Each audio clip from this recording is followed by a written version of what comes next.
we are all about family first. Mhm. It's so, so important. And it almost feels like these days in the United States, it's like they're just trying to crumble the family unit. Han meditations. All right, so a lot of people are asking us, why have we not converted to Islam yet? Now, a lot of people are being like, oh, take your time, you're being patient, but there are people that are like, oh, this and that, you got to do da da da. But the real answer is we just don't know enough yet. I don't want to sit here and look like I'm an expert or in what I'm talking about, because we're learning along with you guys. You guys are seeing us learn live on air, and you're seeing our whole process. And it is a process, and you can't really rush the process. You kind of have to just take your time. So from what I really enjoy and what I like about Islam is I love that in our mind, number one, we stopped eating pork a couple years ago. So that's huge for me. I love that in Islam, anything that's bad for your body is haram. You cannot ingest anything bad in your body, which I absolutely love. I don't drink either. So that is a plus for me. And I'm all about being healthy after my health journey where I almost died. So that's something I love about it. I also love how strict and clean and cut it is. This is what you have to do. You got to do it. So you do it. It's that simple. It's that easy. Do this, do that. And, it gives you the guidelines right then and there. I also love that they believe that Jesus was a prophet. Now, we didn't know that. That's information that's new to us. We didn't know that in Islam that they believe that Jesus was a prophet and actually did miracles and different miracles, like he was talking when he was a baby and an infant. We had no idea that that's what was going on. Did you know that, Kelly? No, I didn't even know the Quran talked about Jesus at all. I didn't know either. Nothing, you guys, at the beginning of this journey. I thought it was a completely different book, completely different stories. Yeah. I really did not know. And then you get into stuff like the miracles of the Quran. When we're reading about that, like it mentioned day 365 times. I believe, this could be wrong, and then it mentioned month 12 times. It mentioned man 23 times, woman 23 times. You know that there's 46 chromosomes in the human, 23 come from the man, 23 come from the woman. I love that it is the same word that was written down and spoken back then that it is today. Now, a lot of people don't realize, but in the Bible, they actually took a lot of things out. There's a lot of different iterations. If you look at a Bible that's 1,400 years old, it's going to be a lot different than the one that you're reading today. Now, some of this has to do with translation error, but a lot of it has to do with the people that are in power, because God is the only one in power, but you know what I'm saying. The people that were in power were scared of the people learning the true knowledge and the true word of God, so they took a lot of things out of the book. Another thing I like about it is that it almost essentially eliminates racism. Because I've seen a bunch of black Muslims, I've seen white Muslims, I've seen Asian, all Indian, all different colors and creeds being Muslim. Meanwhile, there's a lot of Christians in all parts of the world, not just America, that are absolutely racist. And you shouldn't, how are you going to be racist against another Christian? That's just crazy to me. To even be seeing someone's skin color and thinking, oh, this person is this person is that. It's absolutely insane. You should be looking at, if you believe in God, you should be looking at that person as your brother, no matter what. So those are the things that I love about Islam so far. And there's even more. But that's basically why I want to read the Quran in its entirety. Yeah. A lot of times I'll just find a page and start reading it. We're going to start doing readings on this channel and I'm going to be narrating it as well, because people seem to like that. So. Yeah, I agree. That's where I'm at. We've read just a little bit of the Quran, but where I'm at is I really want to read it through, truly know the word and the text of this religion. And I truly enjoy it as well. I honestly am feeling most called and connected to Islam out of everything we've studied so far. And part of me honestly can see us, doing the Shahada and, just saying that we're Muslim. And if you said that maybe even 1 month ago, if you said that to me, I'd be like, I don't think so. But the more as time goes on, the more I really do consider it. But I'm not ready to make that full decision quite yet. Want to read the Quran, want to read a little more. And also, I need to understand a little bit more about where some of my beliefs lie in Islam. So we actually know some Muslim people, Muslim friends who also are into some of the spirituality things like healing. So I really would love to have them on our show and kind of see how that works. You know, as a Muslim, how do you stand? You know, where does it lie? You know, how is it okay to do spiritual practices, healings? Is it okay? Is it accepted? How does that work exactly?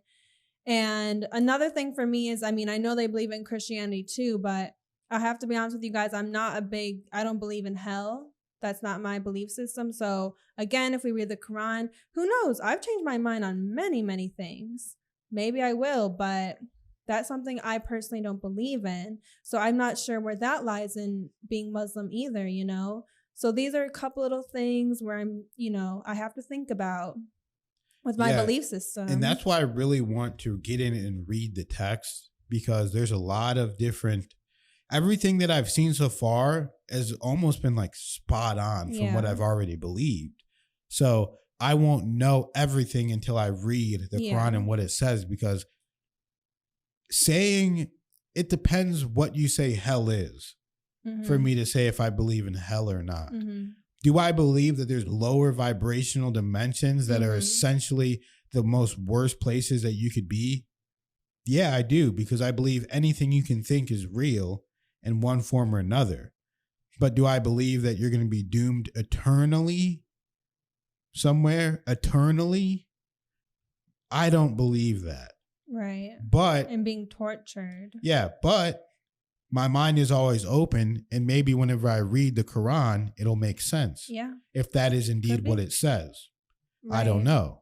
But I'm being open-minded about the whole thing and being open and honest with you guys about what I believe. Another thing that I strongly believe in is extraterrestrials and aliens. Does the Quran believe in aliens? I don't know. Because I've seen UFOs for myself.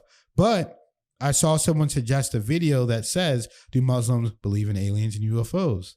So by the time you guys are watching this, I would already know the answer to that. And I have a feeling that the Quran does believe in extraterrestrials and aliens, but you guys can tell me if I'm right or if I'm wrong. So. Yeah. And so when it comes to kind of like the basic belief system, society-wise, I'm finding that Islam is really aligned with us. I mean, family values, we are all about family first. It's so, so important. And it almost feels like these days in the United States, it's like they're just trying to crumble the family unit. And it's pretty heartbreaking. But we know how strong the family unit is, and family is above all. Honor for the family, respect for your family, loving your family. To us, that comes above everything and anything. And so we love how that's part of Islam. We're also fairly conservative people. I know we've touched on me, deciding to dress more modestly and conservative over the past few years as I've grown more into a woman. Makes me feel like a real woman. It makes me feel so good. And so I love that aspect as well.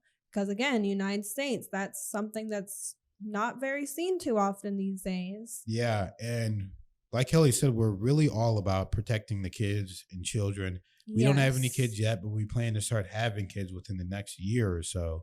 We just got out this health journey. We feel like God is giving us an opportunity to just relax for a little bit. Just a little bit. And then we're going to start having our family and our kids and really move to the next level.